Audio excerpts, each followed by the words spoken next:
Hey y'all, what's up? Welcome back to the channel. We are about to go ahead and get into this review for Real Housewives of Atlanta. And I just want you guys to go ahead, and you already know what to do, honey. Go ahead and rate the episode from 1 to 10. 1 being the worst, 10 being the best, okay? So let me know how y'all feeling about this particular episode. I feel like it was a little bit better than last week's, but still leaving underwhelmed. I feel like when they spend more time on certain scenes, like scenes that last for a long time that could have been cut short, makes me feel like they didn't have enough footage this year. I don't know what they need to do, but I don't know. The producers aren't producing. Like, I'm not sure what the hell is really going on. The ladies aren't really faced with much of a challenge when it comes to some of these girls. Courtney, you're not it. You're not it, okay? I want to kind of go and get that up out the way, girl. You're not it. You did an interview recently. Shout out to Behind the Velvet Rope, I do believe is the name of the podcast. And you did an interview and you tried to drag Miss Kenya. And I wasn't featuring it. Now, I think that, some stuff, yes, we know that Kenya can have like an attitude or whatever, but a lot of people never really said some of the stuff Courtney said Kenya, said or how she acted with production. I don't ever really hear stories about how Kenya acts with production. If anything, I hear more stories about how, she acts with them individually versus production. So I don't know. I feel like Courtney was putting a little too much sauce on it. And Courtney, I'm going to go ahead and say this while it's on my mind, and I might repeat it again in the review. Girl, you giving Yovana. Okay? You're giving fraud. Hello? And I'm not interested and would definitely prefer if they do not bring you back for another season. You definitely strike me as a get in where I could fit in because I really want to be on this platform and be affiliated with these ladies. But you definitely give one hit wonder. I think Yovana was there for one hit and then she was out. I feel like it's been a few ladies that's come through Real Housewives and they test y'all or whatever, and you're out. And what Kenya said, girl, you wanted to be a housewife so bad, but you only ended up being a friend of the show, and you ain't even doing a good job of that. So I don't see you really returning next season. And it's crazy because you really pressed about Kenya all because she told you not to put your hands on her, like don't touch her. Yikes. That's why you really mad, girl. But I just she did a little interview with Behind the Velvet Rope, but she had so much to say about Miss Kenya. I wonder if I could find that interview real quick. Let me see if anybody has that video over here so we could check out what she had to say. Oh, I think I done found it, girl. Let me put my earpiece back up so we can get into what this lady said before we get into this damn review. So y'all give me a second, okay? Before we get into this review, see what her ass had to sit up here and say. Hey, man. Let me pause it. All right. So let's go ahead and put that on the screen real quick, Miss Courtney, and see what you got to say, girl. You don't think so? I mean, there's nothing authentic or real about Kenya, and it may just be the amount. Actually, let me. Okay, yeah. Of time that she's been on the show, but she is honestly the meanest girl I've ever met. Not just with me, but with everybody. It's really? Like, and there's a part. It's so bad, honestly, that I'm like, get therapy, deal with whatever internally is not sitting right with you, because it doesn't feel good. I think it's not good for the platform. I think it's not good for the platform, but she's been there for how many years?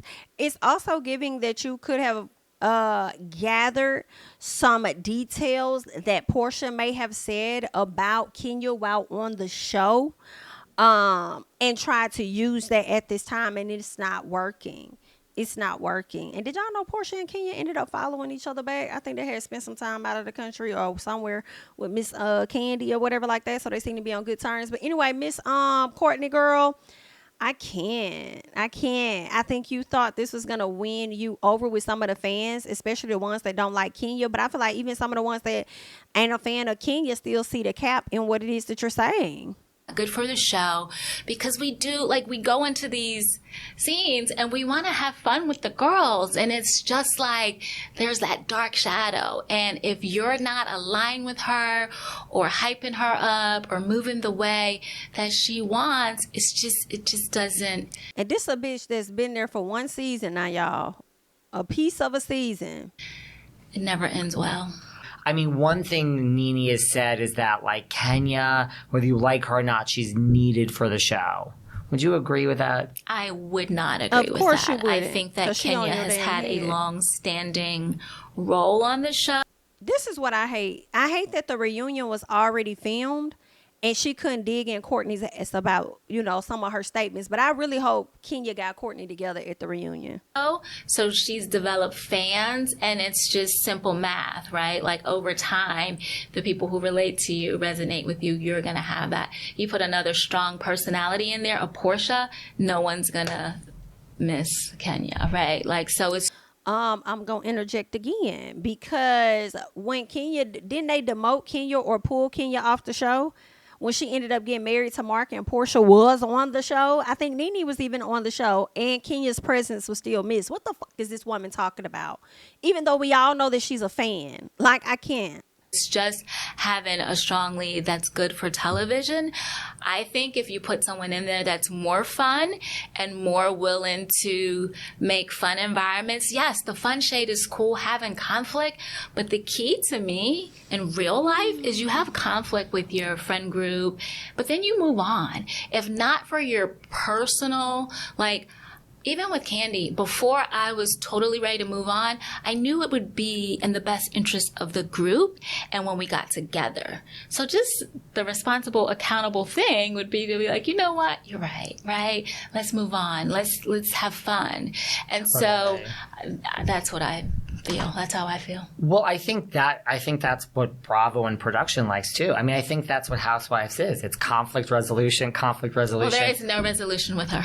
So... Do you think conflict. Do you think it's time to maybe substitute Kenya for Porsha? I mean, I would love to see that happen, obviously. I'm sure I'm biased. I just, I don't know Porsha, but Porsha just seems like a fun, good-hearted person. Like, it's no internal conflict. Kenya seems to just have some internal conflict that's ugly, that projects as a mean girl, and it makes it extremely difficult to, like I said, have fun, conflict, move on. Right. And then we saw Marlo kick the door, blow up, did what she did, but we didn't see all the little nuances and the poking that Kenya had done leading up to that point. And Girl, then now stop she's the it, victim, bitch. and Marlo was all these horrific, horrible things, and no one knew that Brooklyn was in that room. This bitch is such a fucking liar, y'all. I refuse to believe anything that Courtney is saying. And what kills me, that I hate the most when it comes to this woman, is the fact that she has the tone of a manipulating manager at your job. And how they try to talk to you like real calmly, softly, but still accusing you of stuff at the same time, or telling you didn't do something or process something when you know for a fact that you did, type thing. Like, that's like, listen to her tone. Like, her tone of voice, I hate it. I hate it so much. I think that Kenya is a lot more delusional than people realize. No, I think and you are. Really, just when she wants to do something and have a story and a narrative, she's gonna run with it. And I think that her and Marlo are similar in certain ways, interestingly enough. And so they're just like oil and water. And for whatever reason, Kenya has no desire to move forward with it. And so it actually makes it extremely uncomfortable sometimes. But that's what I think it is. It shouldn't make it uncomfortable for you because she ain't trying to be friends with your clown ass. Like, girl, I can't take Courtney. I can't take her, y'all. Y'all could take her, drop off wherever the hell you're going to drop her off at, but it stops here. She cannot hop in with me, girl. You are done. Catch a ride with somebody else. Anyway, let's go ahead and get into this review. Let me know y'all thoughts about Courtney and what she had to say about Miss Kenya. All right, Sanya makes the cutest announcement to her man. She gives him a notebook, making him think they have family things to go over, only for him to see that it's a pregnancy test. And that was super cute. Then later on, she pulls her family in for a family meeting. She turns around and they were backwards or whatever, but it was still cute people got the point. We're pregnant. And I love that. I thought that was super cute. So congratulations to Sanya. I do believe that Sanya may have miscarried that child. And then we're going to see where she, well, I don't think we're going to see it, but now we know for a fact that she is indeed pregnant. So congratulations to her. Drew and Ralph. All right. So Drew and Ralph have date night. And Drew says she has been going through a lot and needs this mental health retreat for herself just as much as her sister needs it. Her sister had a mental mishap a while back, and now they're doing this mental health retreat where Drew will be a part of it, and she got a lot of stuff going on. You know what I'm saying? We learned that she's still in counseling, but Ralph has stopped counseling.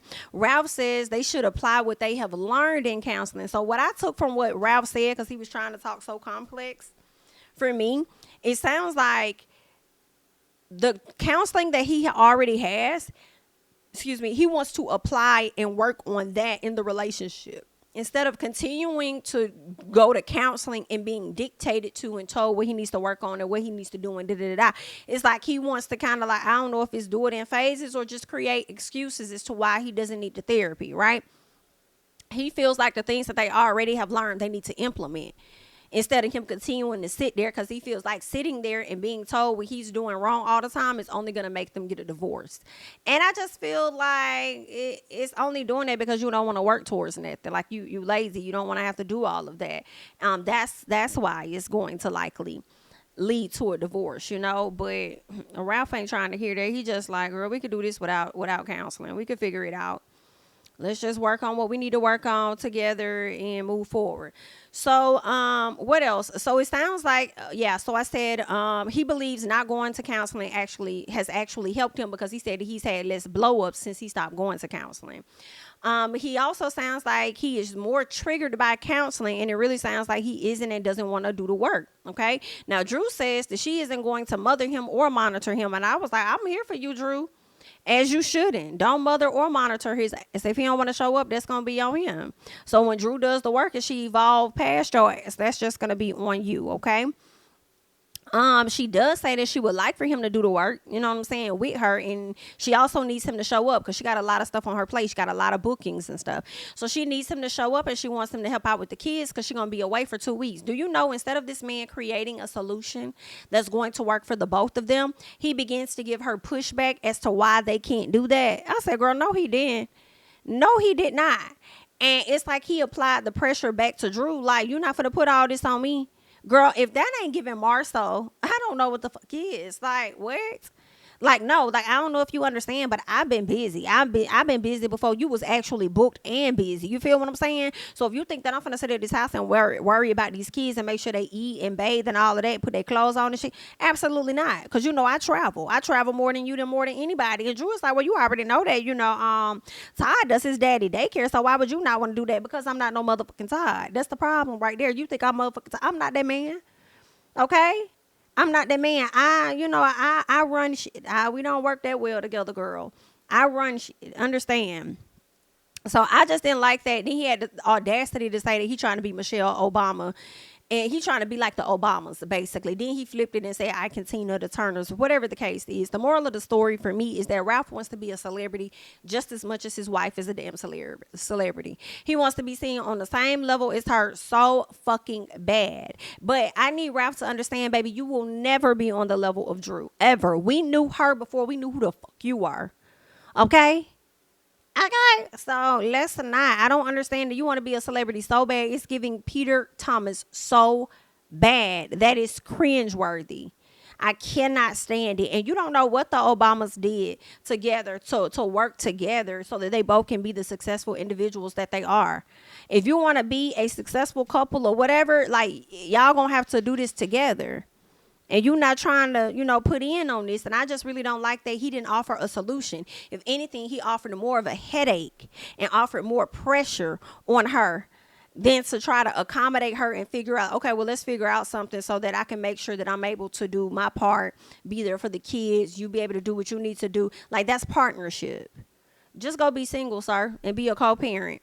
Because I really believe when he becomes a co-parent, he's going to be a weekend dad or a every other month weekend dad, in my opinion. I think Drew's gonna have sole custody and she's gonna be doing everything primarily for them kids because it ain't like you doing a whole lot now.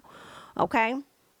That's what I think is going to happen. And if it doesn't happen exactly like that, and he tries to get them 2 weeks out the month or something, it's only so that he can, avoid paying some type of child support or something. But anyway, girl, Kandi and Kenya and Shamia. Okay, Kenya lets Kandi and Shamia know, listen, I'm trying to have another baby.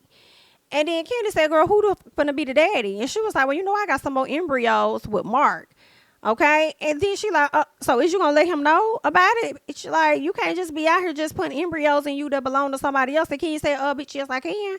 I don't know what you talking about, girl. When we had to do our paperwork, only one name could go down there, and it was my name. So I put my motherfucking name down there, meaning I could do whatever the hell it is that I want to do with it. Hello? Okay. And Shamia said, well, girl, I'm gonna tell you right now, I gonna answer that for you, bitch. I wouldn't tell him nothing. I sure wouldn't. I wouldn't tell him a goddamn thing. I would go over there and I would get my babies filled up in my belly and I would move on with my life. Okay. Now, I don't know how I feel about that, because I feel like she should kind of let him know. You know what I'm saying? Some about it, I feel like she should let him know, or either just don't do it as a whole. Like, I don't know how I feel about that.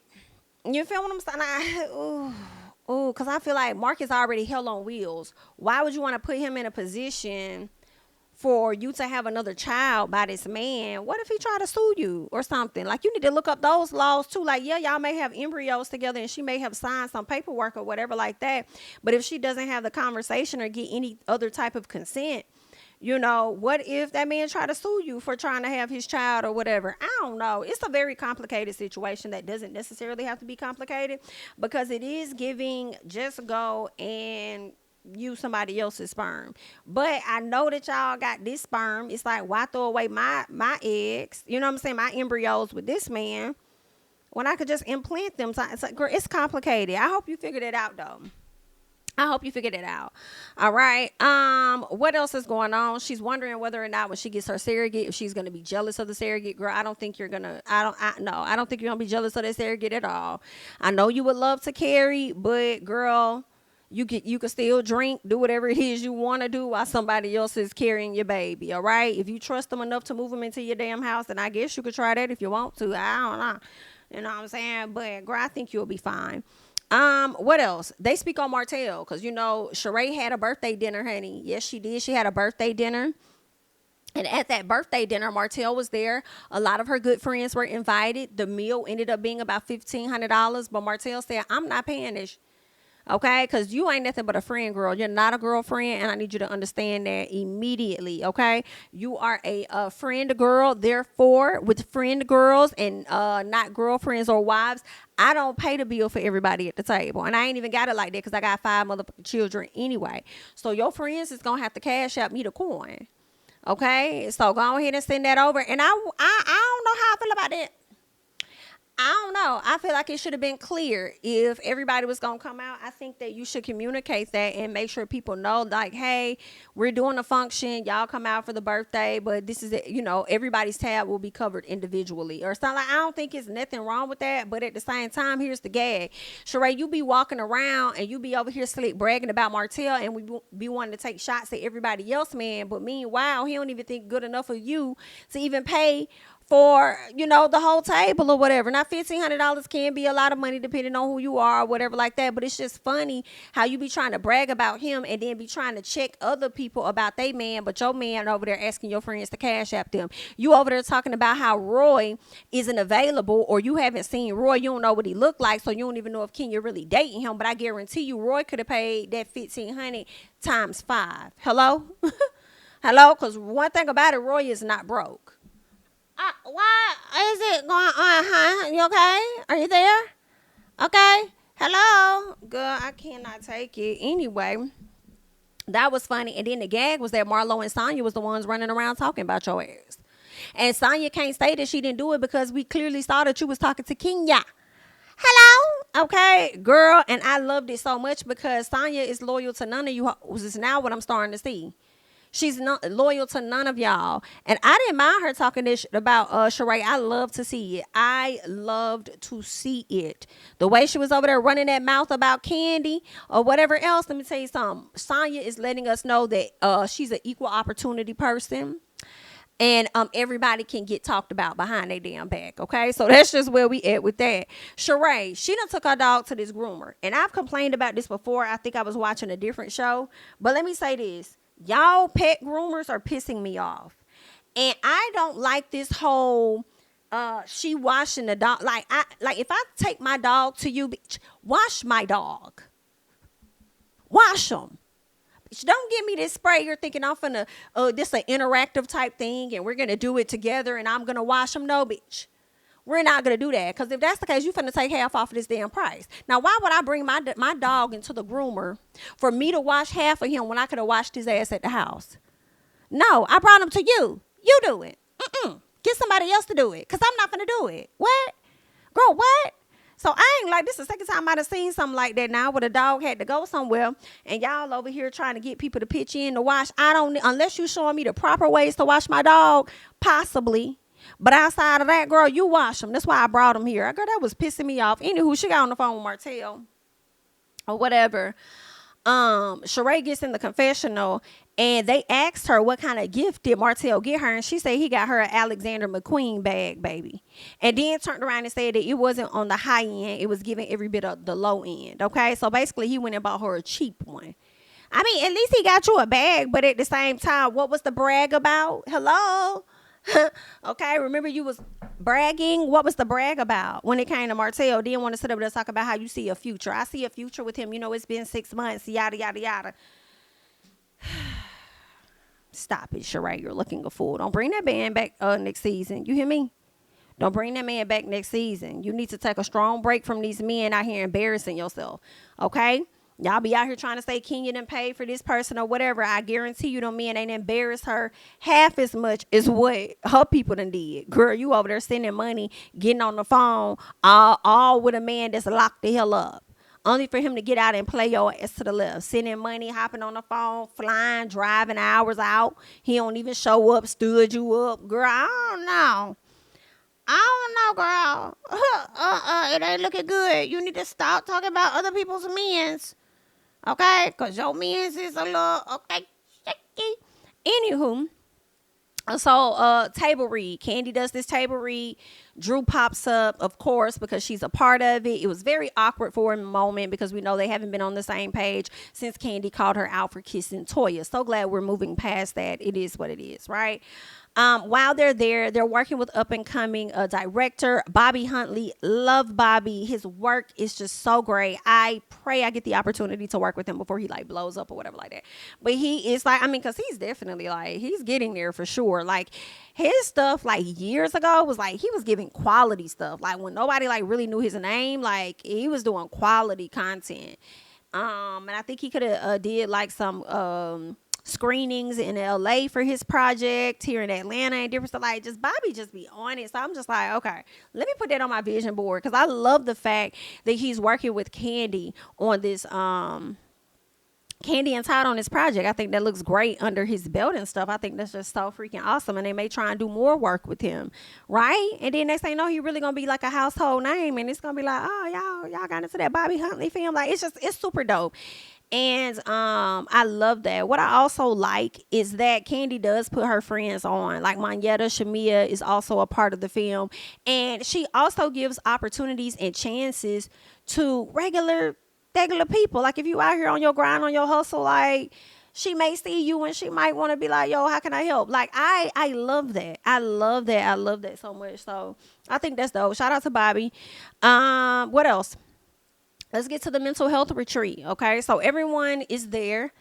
Ross comes in, and well, first of all, Ralph comes in. Ross comes in like right behind him. Drew turns around like she said something to her husband because she was acknowledging him, but she hugged Ross. Ralph is so fucking petty and got offended that his wife hugged another man over him, and that he just kept going.